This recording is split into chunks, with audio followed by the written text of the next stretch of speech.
You know, when you're talking, you reminded me of I did something called the Landmark Forum. I did the beginner and the advanced course. Anyone watching, go do the Landmark Forum 100%. It's honestly incredible.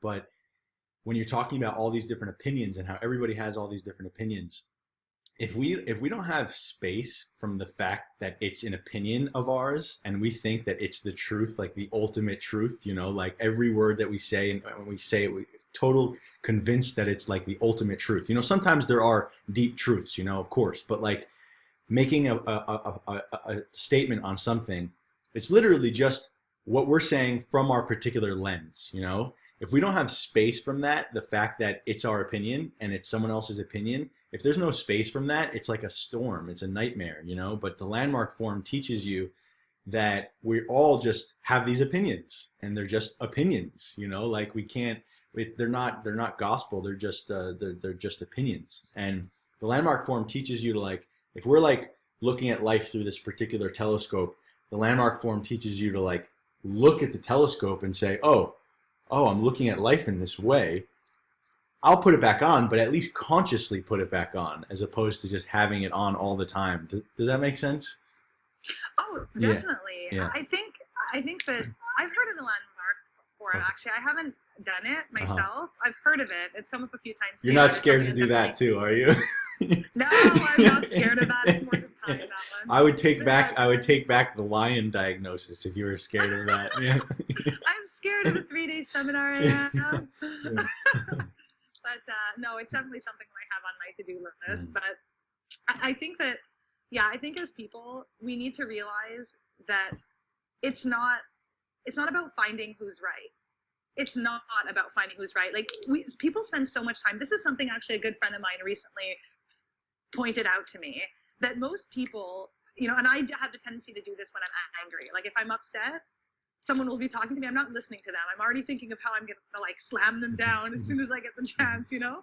And it was brought to my attention that I do this. And I was like, God, don't you hate being called out on stuff and you can't do it anymore? But and it's so true. This is what we do. We already know what we're going to say. Like, the truth is, I know how I think. I know what I feel. I know what I could say next. But if I'm not actually listening to the other person talking, I'm not learning anything. So instead of trying so hard after 2 words to like fight why your perspective is the right one, instead listen to that person. There might be something you didn't know. There might be something that opens your eyes. It might be something that resonates with you. It's really important for people to actually learn how to listen. There's a difference between hearing and listening. And I think that's something that as humans, we don't really do. We spend a lot of time worrying about what we're going to say, how we're going to be perceived, you know, how we can come back on the other side of the conversation, or what it is, the point we're trying to get across. You know, we know when we go into a business meeting what our end goal is. We know what we want to achieve. But instead of writing out the conversation and writing out what happens, we're going in with this preconceived notion of how we want to control it. And that's where a lot of frustration in life comes. It's the resisting of what's happening, resisting what someone's saying, resisting how someone else feels, resisting that their views are different than yours. Resistance is painful. We know. Think about going to the gym. Like, it hurts when you're lifting a heavy weight, right? Resistance hurts. It's important. Acceptance doesn't. Even if something really crappy is happening, if you're like, okay, this really sucks that this is happening, but it's okay because I can rebound from this. I can figure it out. Like, if I can survive this, then it's all good. You know, rather than being like, this is horrible. Why is this happening? I can't believe this is happening.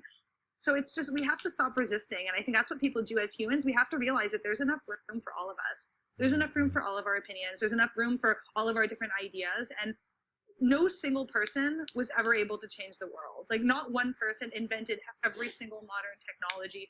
It needs so many different brains, you know, for the world to go on. All these amazing things that have happened because of the contributions from like millions of different people from around the globe. And they don't all think the same. In fact, probably not a single 2 thought exactly the same way. So how cool is that? Like, there's so much we can learn from each other. And there's so many people that, I mean, I find it kind of upsetting that even if I traveled every minute from now until I die, I would still not see every part of the world. Even if I talked like nonstop every hour on the hour to a different person, I would still never meet everybody and learn everything that they've learned that I might not know yet. The coolest part about life is what we don't know yet. It's not what we already know and what we're going to share with the world. It's Mm-hmm. like what we don't know yet. It's what we're going to learn tomorrow and next week. And what we don't know that we don't know, right? Because this is part of the landmark form. There's a pie, and there's like these two little things. One of them is you know that you know. There's another little thing that's you know that you don't know. Like I don't know rocket science. You probably don't know rocket. Maybe you do. Shit. Oh, come on. Of course I know rocket science. And then the rest of the pie is you don't know that you don't know. You know. So that's like that's infinite. It's literally infinite. That's what they say is a real sign of intelligence. It's not the people that know everything or think they know everything. It's the people that are well aware of how much they don't actually know. They know that they don't know a lot of stuff. Mm-hmm. Because if you look globally at what there is, like there are so many things that none of us could possibly know. I mean, think about it. Even if you're working, let's say me, I'm working in a health space. There are so many things about like maybe corporate living that I don't know. There are so many things about, I don't know, being a stripper that I don't know, like things that I've never done before. Are you sure? Are you sure you did a lot of drinking? Like, yeah. I had wild days, but that was unfortunately not one of the things that I was taken yet. Yeah. But you know, there's a lot of different life skills that we haven't acquired yet. There's so much information that we have yet to learn, and that's what's exciting about life. So if we spend less time attacking everybody else for their different views and actually accepting that maybe there's something to learn from them, we'd actually be all more qualified people, I think. You know? Totally. Wow. Beautiful.